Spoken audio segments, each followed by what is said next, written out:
Namaskaram. Welcome to Geeta's Bhakti Geetam. One day, one slogam, Srimad Mahabhagavatam, 962nd day. Today, 6th sloga of Prathama Skandam, 12th chapter. For details, please see the description box. Om Namo Bhagavati Vasudevaya. Om Shri Krishna Paramatmani Nama. Hari Shri Ganapadaye Nama. अविघ्नमस्तु Shri गुरुभ्यो नमः। ओम तत्सत्। कृष्णं नारायणं वन्दे कृष्णं वन्दे व्रजप्रियं कृष्णं द्वैपायनं वन्दे कृष्णं वन्दे प्रदासुदम्। ओम तत्सत्। ശ്രീമദ് മഹാഭാഗവതം ഒരു ദിവസം ഒരു ശ്ലോകം 962 ദിവസം. ഇന്ന് പ്രഥമസ്കന്ധത്തിലെ 12ാമത്തെ അധ്യായത്തിലെ 6ാമത്തെ ശ്ലോകം. കിം തേ കാമാസുരസ്പർഹ മുകുന്ദ മനസോ ദ്വിജ അതിജഘ്രുർമുദം രാജ്ഞ ക്ഷുജിതസ്യ യഥേതരേ. ഓം തത്സത്. കഴിഞ്ഞ ശ്ലോകത്തിൻ്റെ തുടർച്ചയാണ്.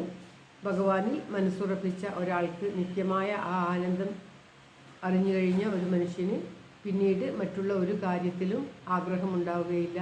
വിശന്ന് വലഞ്ഞവന് എപ്രകാരം മാലാവള, സ്ത്രീ എന്നിവയിൽ ആഗ്രഹമുണ്ടായിരിക്കുകയില്ലയോ, അപ്രകാരം തന്നെ ഭഗവാനിൽ ആഗ്രഹം ജനിച്ച് ഭഗവാനിൽ സന്തോഷം കണ്ടെത്തുവാൻ ചിന്തിച്ച ഒരാൾക്ക് മറ്റുള്ള ഒന്നിലും ചിന്ത തന്നെ പോകില്ല.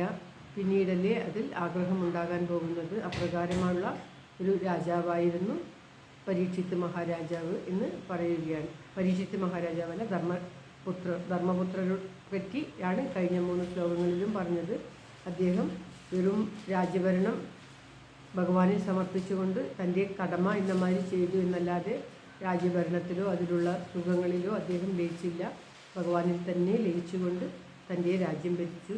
അത് അദ്ദേഹത്തിന് വേറെ ഒന്നിലും ആഗ്രഹം ഉണ്ടായിരുന്നില്ല, മനസ്സ് പോയില്ല എന്നാണ് പറയുന്നത്. ശ്ലോകം ഒരിക്കൽ കൂടി. കിം തേ കാമാസുരസ്പർഹ മുകുന്ദ മനസോ ദ്വിജ അതിജഘ്രുർമുദം രാജ്ഞ ക്ഷുജിതസ്യ യഥേതരേ. ഓം തത്സത്.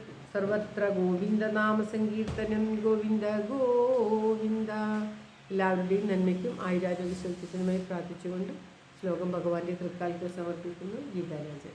Thank you for watching. All the best. Have A very nice day.